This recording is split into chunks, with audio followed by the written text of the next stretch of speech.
Hello বন্ধুরা, দেখতে পাচ্ছ এটা হায়দ্রাবাদ স্টেডিয়াম। আজকে 20 তারিখ। আজকে কোনো লোক নেই, কোথাও লোক নেই, মাঠ পুরো ফাঁকা, পুরো ফাঁকা মাঠ। তো এখানে খেলোয়াড়রা প্র্যাকটিস করে।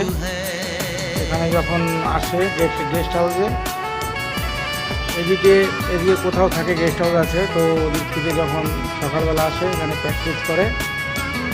তো বিষয় হচ্ছে কি, আজকে 20 তারিখ, 22 তারিখে এই জায়গাটা পুরো লোকেই ব্লক করে দেবে জায়গাটা।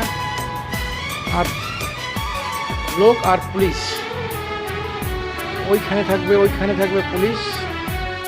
হ্যালো বন্ধুরা, দেখতে পাচ্ছ এটা হায়দ্রাবাদ স্টেডিয়াম। আজকে 20 তারিখ।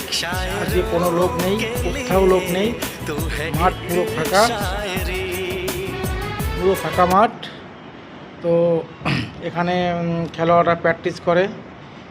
এখানে যখন আসে গেস্ট হাউসে, এদিকে এদিকে কোথাও থাকে গেস্ট হাউস আছে, তো ওদিক থেকে যখন সকালবেলা আসে এখানে প্র্যাকটিস করে। তো বিষয় হচ্ছে কি, আজকে 20 তারিখ, 22 তারিখে এই জায়গাটা পুরো লোকেই ব্লক করে দেবে জায়গাটা। আর লোক আর পুলিশ ওইখানে থাকবে পুলিশ। অতটা এরিয়া পিছনেও আছে, এই 2 সাইডে পুলিশ থাকবে। আর স্টেডিয়ামের 4 সাইডে